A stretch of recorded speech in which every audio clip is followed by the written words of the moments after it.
We moved into our first home, and shortly after we moved into our home, 3 inmates from the federal prison in downtown Atlanta escaped. 2 rapists and a murderer. Well, they caught the rapist the next day, but this murderer eluded police for like 3 weeks, and as you can imagine, it was headlines in the newspaper and on the news at night. They would have the murderer update, and we were a little nervous. The way this guy would operate is he would break into people's homes during the day. He'd steal food, clothing, anything he could get his hands on. And then at night, he would make his way out of town under the cover of darkness. Well, one Wednesday, during this time frame, Laura and I came home from work. We found police cars all over our neighborhood.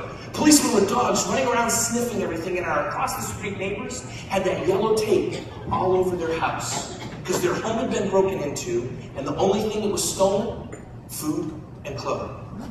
So we were on edge. We were nervous. We were just like, the murderer's right here. Anyway, so Friday night comes, 11 o'clock. My head hits the pillow, and I am out like a light. At 11:06, I will never forget that time as long as I live. At 11:06, Laura gives me one of these under the covers. Now, it was 11 o'clock. On a Friday night. We've been married for 6 months, and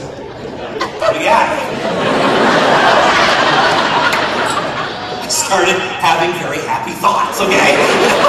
So, much to my surprise, when my wife, she whispers these words in my ear, she says, "Jay, someone's in the house!" Well, my brain at this point is on overload, okay? I am dazed and confused, and ladies, there are 2 times in this world when a man is dazed and confused. The first is when he's asleep. The second is when he's awake. So I'm laying there just kind of trying to think, because half is thinking good, half is getting good, bad. Oh, yeah, I'm confused. And so she whispers screams, like you women can do so well. She says, "Jay! Someone's in the house!" Those happy thoughts went on their way, and I took a look at my wife.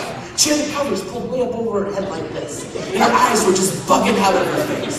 She was pointing at me, but she was so nervous that she was literally poking me in the face. She couldn't breathe. She's like, "Jenny, someone's in the house! You did it again!" I thought to myself, "Nuh-uh, woman. You heard it first. You go, Jenny!"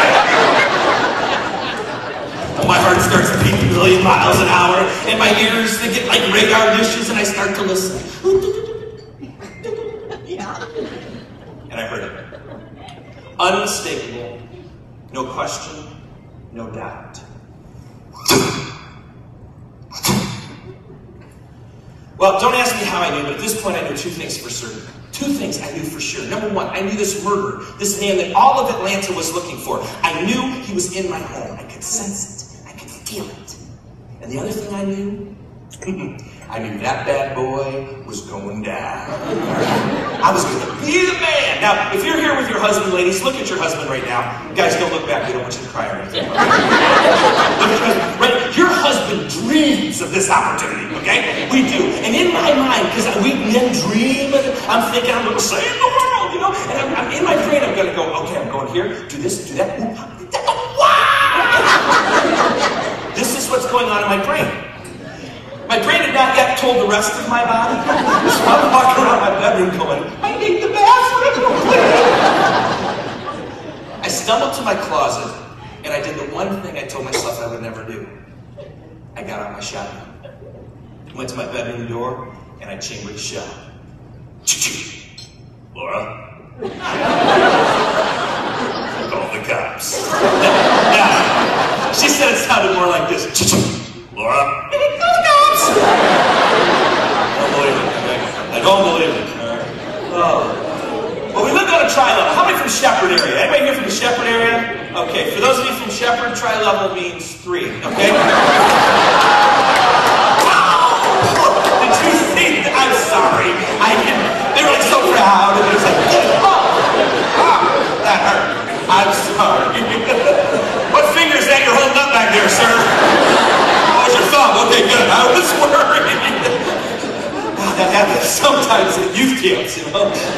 Anyway, upstairs. Upstairs we had 3 bedrooms and a couple of bathrooms. Down 5 steps into the kitchen, or into the living room. You turn the corner, down 5 more steps. I start going through the house, looking for this guy. No one is in my house. I am pointing the gun in every room and flicking on every light, turning every light inside my house, every light outside my house on. There is no one in my house. I stumbled back up into my living room. In our living room, we had a bay window. And because we lived on a cul-de-sac, that bay window kind of looked out over our front porch, and then the front porch and the front lawn of our neighbor's home. I just glanced out that window, and I noticed that our neighbors had been having a party. It was now 11:08, 11:09, 11:10. I didn't know what time it was. Somebody got that one. But people were leaving the house, and I observed. There were people on the porch. The people on the porch got off of the porch, they got onto the sidewalk. They got onto the sidewalk, they walked to the car, they walked to the car, they opened the door, they opened the door, they got in the car, they got in the car, they shut the door, and when they shut the door of the car, it made this sound.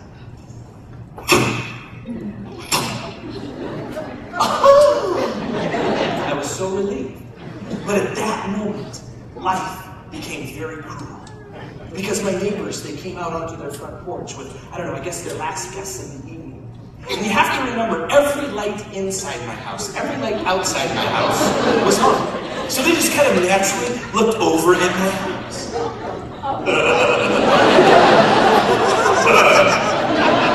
I wish I could show you the look on that lady's face.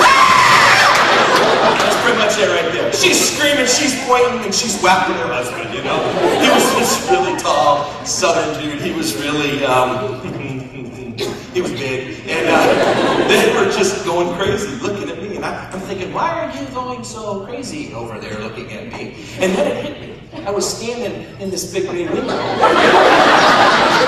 a shotgun in my hand. So I slowly lowered the gun. And at that moment, the cold steel of the barrel hit my stomach.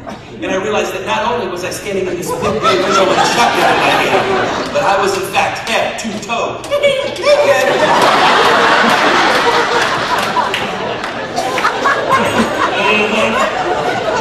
The worst part was I tried to hide behind a gun for about 12 seconds. Oh my goodness. I just shot to the floor, did the Bugs Bunny slither back up the stairs, got to the bedroom door, chamber to the shell. Laura. My neighbor, who would never let his kids play in my yard after that. Just picture him after dinner. Mom, great meal, kids going out and play. Just stay out of the perfect chart next door. Well, that night changed my life forever. I'm telling you what, it changed my life forever. I wear PJs now.